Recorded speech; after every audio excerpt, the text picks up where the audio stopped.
Would I ever leave Japan? You see, I've been asking myself that question a lot lately. And for those of you who don't know me, my name is Terrence Reynolds, and I've been living in Japan for nearly a decade now, and I can't believe it's been that long. You see, when I originally moved here, I came here when I was about 22 years old, and I came here as an English teacher, thinking I would be here for 6 months and I would go off to Hong Kong. You see, that was my original goal. But ultimately, I did not achieve that goal. That wasn't a bad thing, to be quite honest with you. I think I ultimately achieved something greater, but it came unexpectedly and unpredictably. When I first came here, as mentioned before, I was an English teacher and I wanted to be here for about 6 months, but I ended up working as an English teacher for about 18 months. During that time period, I was trying to leave Japan to pursue other opportunities, but those opportunities fell through. So I had this backup plan, which was to teach myself, believe it or not, software engineering. And if you would like to know more about how I did that, I have a couple of videos on my channel where I talked about it. I'll make sure to link it somewhere in this video and description box down below. After 18 months as an English teacher, I taught myself how to code and I landed my first software engineering job in Tokyo, which is a city that I've been in for the past, about 8 years now. I worked at my first company for about 2 years, made the transition to a Japanese startup company, worked at that job for 2 years, and then I made the transition to an American multinational company, and I've been working there for nearly 4 years now. And wow, as I recite this story, I'm like, man, I'm getting old. I'm about 30 years old and I spent most of my 20s here in Japan. I mean, come on, I came here when I was 22. Most of my dating experiences have been in here, friendships, career, all of it has been in Tokyo. But as I said, I'm 30 years old and I've been here for almost a decade. And sometimes I debate, is it time for me to go back? I mean, a decade in, at this point, you kind of got to make a decision. So many people assume because I've been here for this long that I desire to stay here. I know a lot of people who come to Japan or have aspirations to come to Japan think Japan is this holy land, this ultimate end goal of like this perfect society. And for some people that may be the case, but for me, this all kind of happened by accident. I just been living my life and not really making plans that look too deeply into the future. When I think about staying here and I try to weigh the pros and cons, let's talk about it. For one, I love Tokyo. Tokyo is one of the biggest cities on the planet. I gotta admit, if you want to have a good time, move to Tokyo. There's an unlimited amount of things to do. And I've been here for a very long time, and I gotta be honest, I feel like I only seen 20% of this city. Man, you can be here for an entire lifetime, and I feel like you would never fully comprehend how big Tokyo is. But on the flip side, when I think about my career and what I want my career to be, I do not think Japan is the place to build a very ambitious career. Not to say that it's impossible. Of course, there's many people that do it, but it feels like when it comes to Japanese culture, there's a culture of complacency. And that's not always a bad thing. I think Japan is the perfect place if you want to live an average, quiet, and peaceful life. There's a lot of job security here. Many people would tell you it's very difficult to get fired in Japan. And at least from my experience so far, I think there is some truth to that. So if you want to come here, live a peaceful life, have a decent career, and just enjoy all of the pros of Japan, you have that. But on the flip side, for someone like me and this crossroad that I've been dealing with, what do I want my future career ambition to be? You see, I'm a software engineer, and I do know that if I want to keep rising in the ranks, if I want to work at interesting new age tech companies like OpenAI and Claude, and you can name a bunch of them, Japan may not be the most ideal place. Of course, there's offices here, but these are more so satellite offices that have a very small footprint on their overall hiring force. So when I think about my career as a software engineer, there's no doubt in my mind that America might be the best place to go. Also, it's a pretty brutal place to go. I mean, you can look at the news right now and see the tons of layoffs that are occurring all around America. People are getting laid off left and right. And I think I read a statistic somewhere, for the first time in history, a fresh college grad in computer science have a higher unemployment rate than art majors. Can you believe that? Computer scientists are having a struggle to find jobs more than art majors. I would have never thought that when I first got into the industry. So I'm thinking about that. And man, I don't know if this is like the effect of the grass is being greener. I visited America for the first time in 3 years a couple of months ago, and I had such a great time. Look, I know America has its cons, and I can never really sit here and defend America and some of the BS I see in the media, but there's a lot of good things about it. And I think when you leave America and you come back, you realize the small things that you grow to appreciate. I mean, the opportunities, the fact that there's people, surprisingly, who share the same culture as me, who understand my experiences more than someone who I may meet here that's a Japanese person. Even the subtleties, the unlimited choices, this idea that I know it sounds crazy, But one of the funnest parts about me going back to America was going to Walmart. It sounds insane. I know, I know. Walmart is like a crown jewel of America. I'm not here to advertise Walmart. But I will say this. When I went back to America, it felt like a breath of fresh air to have so many different options. Anything that I wanted, I can just go out and buy and go to like a 24/7, like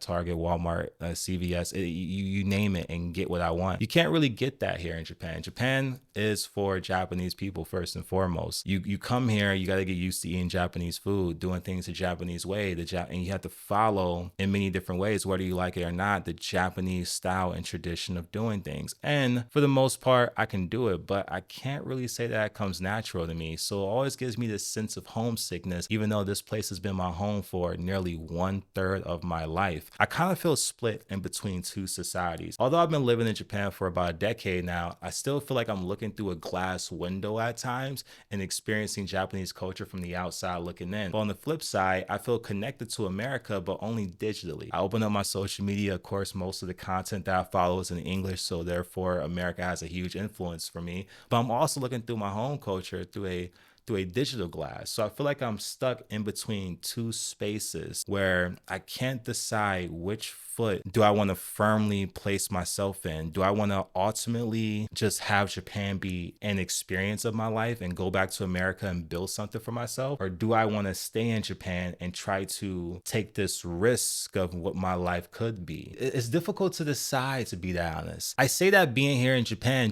of course have had an influence on me as well. There's a certain level of peace that I've grown to appreciate in my life. The fact that I can walk down the streets and not worry about being robbed or harassed or just my general safety is a blessing. I can walk down the streets of Shinjuku at 1 a.m. in the morning, AirPod Max is blasting, and not be concerned about my safety whatsoever. Obviously, I couldn't do that in my hometown, America. And I'm from Cleveland, Ohio. Maybe there's some parts of America you can do that, but I wouldn't try it. And that influence that Japan has on me also shows itself in other areas. I appreciate the quality, the customer service, and I've grown, even though I sometimes struggle with it, I've grown to appreciate the Japanese process of doing things. And one of the things that I really like about Japan is this idea of perfection. When you come here, this may not be the land of many innovative things like it once was. I think that title probably goes to America and China right now, but it's the land of perfecting your craft. You come here and you can buy some $500 jeans. I will bet you it's some of the best quality jeans that you can ever buy. You come here to the McDonald's, and the fact that people bow to you at a McDonald's of all places, it shows me that there's a sense of dignity that exists here. There's a sense of harmony, and there's a sense of appreciation for what you do. And I've noticed when I go back to America, especially post-COVID,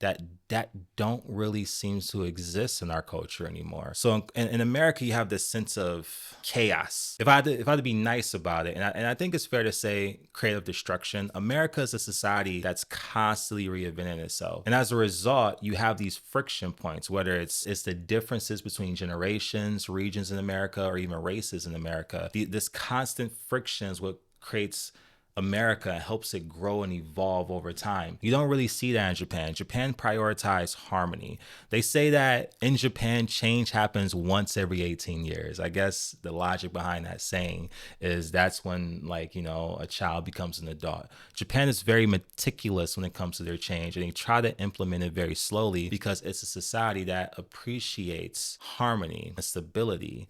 And that split that I'm experiencing right now of, man, I really enjoy my peace. But when I went back to America, especially when I spent time in New York, it was wonderful to feel so many different people actually have dreams and believe in themselves. The sense of contentment in Japan, the pro of it is that you live a very peaceful and humble life. The con of it is that, man, I sometimes look at my Japanese friends, even my foreign friends who embrace here, and I'm like, do you not want more? Is there not more to life besides waking up every day, going to work, drinking, and then enjoying your weekend and having your 2 weeks of vacation somewhere sprinkled in the year where you go traveling once or twice a year? It has to be more to life than that, right? I love that when I went back to America, and man, I think about this time that I was in New York, and I was sitting at this comedy show, and I was in this room full of people, and everyone had hope. Everyone had dreams. Everyone believed in themselves that they can achieve a certain thing. I love that energy. When I came back to Japan,